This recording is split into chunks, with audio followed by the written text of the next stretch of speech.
IVM. Hey everybody, welcome to another amazing week on the IVM Podcast Network. If you aren't following us on social media, please do. We're IVM Podcast on Twitter, Facebook, and Instagram. We'd like to thank our sponsors this week, Paytm Money, for supporting the network. Guys, you should definitely check out some of the content that we're doing recently, which is somewhat COVID-related. Pavan's been doing an awesome job on the Pragati Podcast. All Thing Policy has also got a tremendous number of really, really great episodes about what's going on and the impact. We talk about this stuff on Cyrus Says, especially in the Cock and Bull episode. On Advertising Instead, Varun's had a couple of episodes where he's spoken about the impact of this, as is Karthik on the Filter Coffee podcast. And across the network, definitely do check it out. I'm sure you'll enjoy yourself. And with that, let's get you to your show. You've tuned into a show called Mr. and Mrs. Binge-Watch and you were expecting a spoiler-free episode. So there are many spoilers on this episode. Kripya dhyan dijiye. This is another episode of Mr. and Mrs. Binge-Watch. I am Aniruddha Guha. I'm sitting here with Mrs. Binge-Watch, Janice Sequeira. And this is yet another episode from under lockdown. I think we've recorded, 4, 5? I'm almost losing track of the number of episodes we've done from our house. Just like I'm losing track of pretty much everything else in life. Like what day of the week it is. What the count of COVID patients in the city is. It's just that only Aniruddha is keeping track of in this household. I have officially stopped tuning into the news, not because I want to be ignorant, but I've just realized it gives me too much anxiety. Yeah, so its basic underlying point is that it's tough to keep track of things when you're basically holed in inside the house for so many days on a trot, but we are not complaining. Because we're privileged and we get access to groceries and electricity and water and internet, which we should be glad about. But this week we're going to talk about a show which I didn't think, would have been the ideal watch under lockdown, but it turned out to be, and that is season 2 of Afterlife. Now, Afterlife is a show that was written, created, directed by Rickey Gervais in season 1. He also plays the lead role of Tony on the show.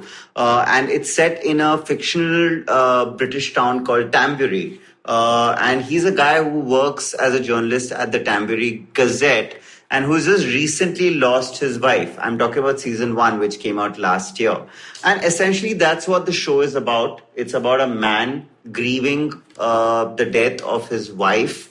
And, when I was watching season 1 of the show, Janice, I didn't know what to expect from it. Actually, I went in, given that it's Rickey Gervais and we're used to a certain kind of humor and comedy and the fact that he's so great at slapstick, I was expecting Afterlife to be this really, really funny show. But what I was really pleasantly surprised by was how subtle the humor was and the fact that it really is a show about death, grief, and about how life can change with the passing away of a loved one, right? So tonally, I found that show to be very different from what you'd expect from a Gervais show. What did you think about it? We've always thought of Rickey Gervais as that guy, right? He's the legend comic who created the mockumentary series The Office. He's done funny shows like Extras. He's the guy at multiple award shows in Hollywood, whether it's the Golden Globes or the Oscars. I don't know if he's hosted an Oscars, but you know what I'm saying? He's the guy who goes up on stage and does those really outrageous monologues where he goes after all the big celebrities and all the riches in the room and literally takes their pants off. So whether you're Amazon, whether you're Jeff Bezos, or whether you're ISIS or like Tom Cruise, he won't spare you. Yeah, and he was especially savage at this year's Golden Globes. Yeah, it felt particularly vindictive this year. Yeah, and it's also part of his charm, right? So he did this whole act at the Golden Globes where he arrived with a glass of beer in his hand and he said that, I might be the worst person to do this job. And he pretty much went after everyone, right? He basically went after Martin Scorsese for being anti-Marvel.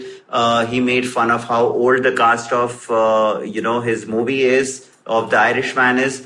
He made fun of Leonardo DiCaprio. He said that when he went in to watch Once Upon a Time in Hollywood, by the end of the movie, his girlfriend was too old for him. Making a dig at how he tends to date women half his age. So, but I think my favorite line from that speech is when I think the whole room went dead quiet is when he's like, if ISIS starts a talent management company or a streaming service, you guys are going to be calling your agent, right? Basically to take a pot shot at everyone's morals or the lack of it. Yeah. He also said that, pretty much everybody in this room was afraid of Ronan Farrow and took a pot shot at Felicity Huffman and the entire scandal that she was involved in where she bribed the college that her daughter went to. So he's especially savage. What's good about Afterlife is that he's modeled the character of Tony on himself. So the whole idea, so I'll just quickly give a little insight on season 1 before we get into the real conversation, which is about season 2.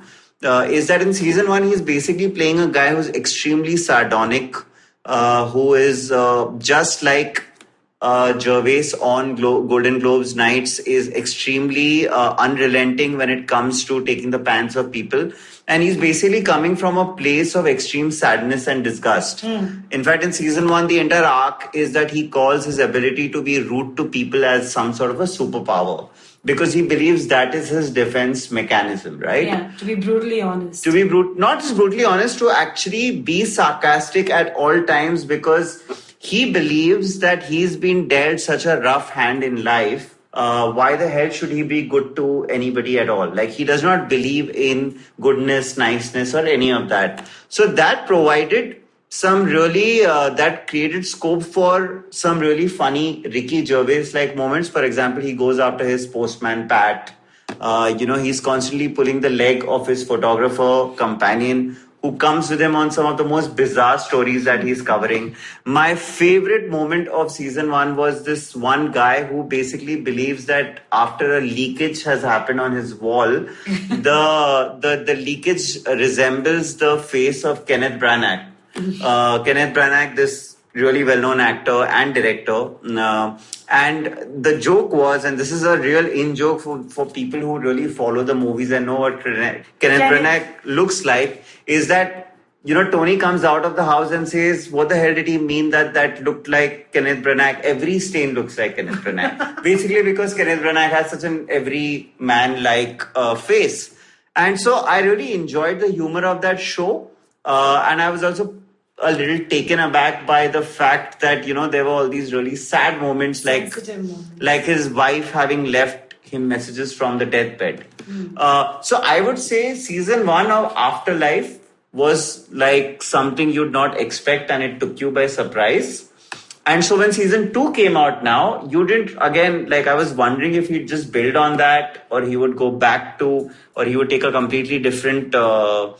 And you also wondered if it'd be able to live up to season 1. And I think season 2 was way better than season 1 was. I think for me in season 2, the show became less about maybe the lighthearted, laugh out loud moments, and more about now how this character was really beginning to come around and starting to heal, which sort of felt like every episode felt like there was a definite arc of hope.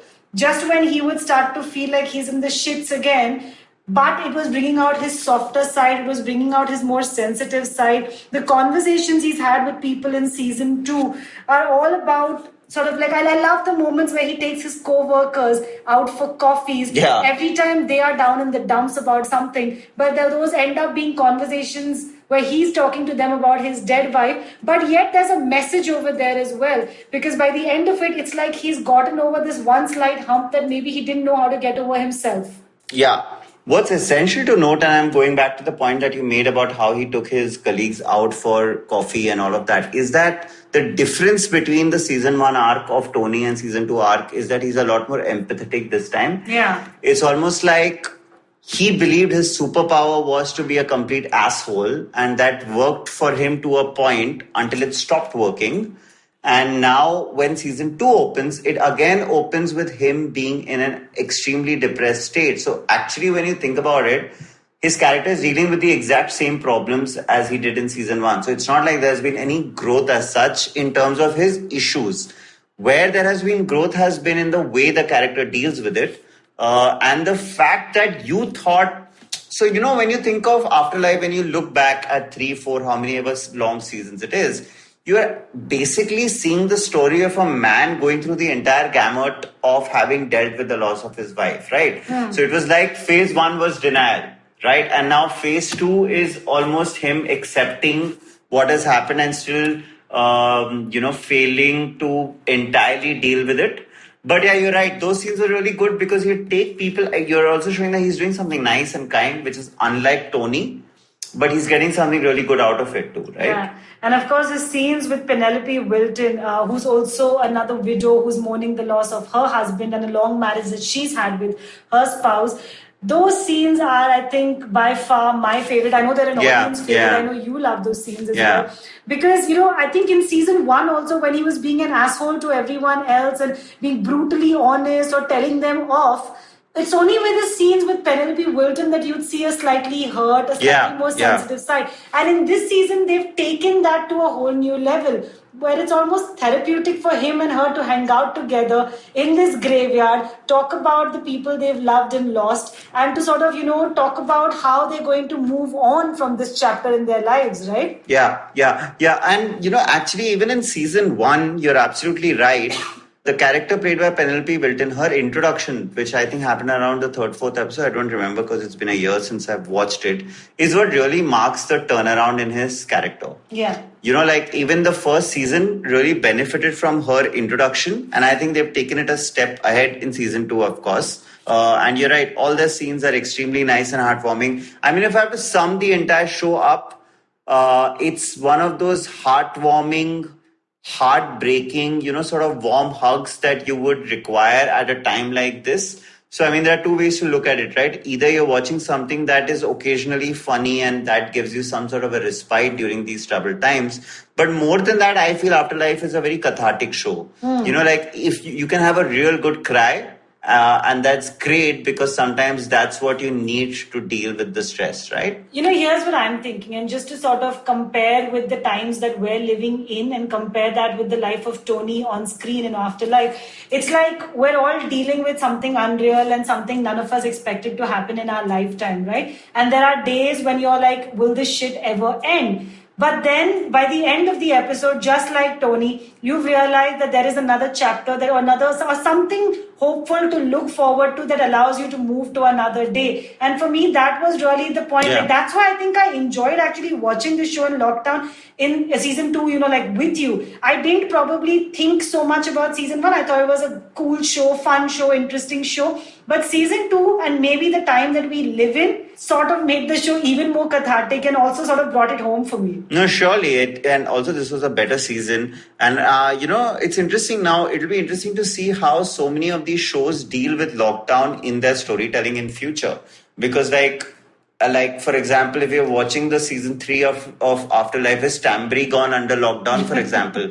And how is that adding to his grief, or how is he doing to deal with that? All right, so time now for us to pick our scene stealer of the week. And I think both Aniruddha and I are in agreement that it's Kerry Godliman, who plays Lisa Johnson, or Rickey Gervais, a.k.a. Tony Johnson's deceased wife. So actually, Lisa's character only appears to the audience in home videos and in messages that she's sort of, recorded for him from her deathbed. Correct. But even in that, I mean, she's so good, it's like because the way she talks to him, and the one I remember in particular, she talks to him on a particular day, like, have you showered? I need you to go shower, no, you haven't. I know you're still watching this. Go and shower. It's almost like she knows her husband so well that she's sort of, that conversation and that authenticity of the conversation comes through. Even in this season, in season 2, she's pretty much there through happier home videos, whether it's their wedding, whether she's hosting someone's anniversary or birthday. So she's like that little happy moment, because whenever she's on screen, Tony's happy, we're happy. It's a nice moment on screen. Yeah, and the thing about her is that, even though they have such few scenes with each other and so much of it is her just talking to him on video camera, it just feels like they have chemistry, right? Even through the camera, they have chemistry. It's almost like you get a better understanding of who Tony is as a person, because it's like you almost realize, so Lisa is this basically this, ball of warm sunshine and light and happiness all the time. Yeah. And it's almost like you understand why he's as upset as he is, because she was this one source of constant happiness, which has now been taken away, leaving behind this complete void. Which also actually brings me to the wow moment of the season, which is really cool. So there are a series of, like you said, video recordings, right? Home video recordings, or just very spontaneous kind of Tony recording Lisa and their dog moments. And there's this one really cute moment where they're both drunk one night. And she's passed out, and he's talking about how she looks dead. And she makes a joke about how she'll be the first one to die, and he actually says, yes, you will be. And then you cut back to him sitting and watching that video and feeling like absolute shit about it. And it's so relatable, right? Because it's the kind of humor that you would expect people to have, where they constantly talk about who is going to die first. Yeah. And then it just hits you how, the irony of those two moments, one which is extremely happy and playful, and the other where he's just basically reliving that memory, which is extremely heartbreaking, is so interesting. I mean, like, not to make this even more morbid, but let's be honest, too many of us, and especially couples, are constantly having this joke between the other, right? To say like, oh, who's going to go first, me or you? And, will you cry? Or, who will speak at my funeral? I don't know, am I the only one who's planned my funeral already, or wants, or knows what I want my funeral to look possibly, like? Yeah. Please, you have to, okay? Don't pretend. So you can write down those notes and give it to me, so that when Afterlife needs to have an India version, so this is like a meta. Like, we're talking about Rickey Gervais' on-screen character talking to his wife about who will die first. Now we're recording a podcast about it and having this discussion. Yeah, absolutely. So imagine if something actually happens to me. So instead of the video recording, we'll have this podcast for me to go over. No, basically, yeah. People are going to talk about how we talked about death within death within death. Sure, Janice. Ideal time to have this conversation with coronavirus around us and people dying quite often. And with you being really paranoid about it, yes, of course. Best time. Yeah, being paranoid, I think, is the best way to be at a time like this. And there's a new mantra, you guys. It's called the paranoid ones will actually win the fight against COVID-19. Yeah, but I think that now my levels of paranoia have now over 45 days, I feel, leveled themselves out. 50 days. 50 days. 51, 2 days now. I'm saying they've leveled themselves out because I feel everybody around me is paranoid now. Yeah. So maybe on day one, I was like among the few paranoid people, but I feel like that virus has spread, so to speak. But I mean, just to wrap it up on our Binge-o-meter, I would say Afterlife is like a cup of hot chocolate, right? Because it makes you feel warm and gooey and nice inside when you have it. And I feel that's exactly how Afterlife makes you feel. It has its heartbreaking moments. It has its haha funny moments. But at the end of the day, it feels like a real nice warm hug that you need at a time like this. Hey, that's actually what your warm hugs make me feel like sometimes. Oh. So fake. Yeah. So fake. That was like the fakest ever. But see, I can do it at the drop of a hat. You want me to do it again? No. Alright guys, that was yet another episode of Mr. and Mrs. Binge-Watch. Aniruddha and I will be back next week talking about another show we'd like you guys to binge-watch, another show that we're recommending. And of course, if you guys have any shows that you think we should watch and discuss, hit us up on social media. I'm at JaniceTech85 on Twitter and Instagram. Aniruddha is at Aniguha on Twitter and Instagram. And of course, you can listen to a bunch of podcasts like this on the IVM network. Just go to the IVM Podcast app or check them out on ivmpodcast.com. We'll see you next time. Until then, take happy care. binging. And stay safe. Are you constantly seeking happiness? Wondering how to make the most of every day? How not to let your inhibitions stop you from achieving your goals? It's now time to get your A game on. It's time to unlock your true potential.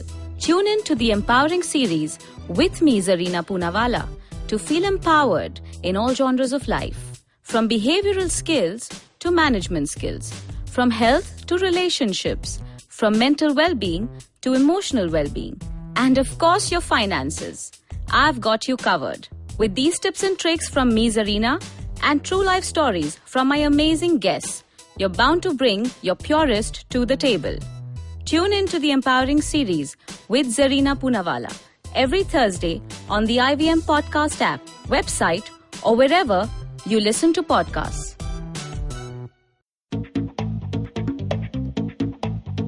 Advertising is dead. Yep, you heard me right. Advertising is dead. We're all in the content business now. Let's not call it news, TV, radio, etc., etc. It's all content, and we're in the middle of this weirdly exciting phase where all the borders and lines that have been drawn over decades has been swept away by this lovely thing called the internet. We're a show where we don't dwell on just the stuff that is now, but rather the wider stuff about advertising, media, content, and the whole goddamn circus surrounding it.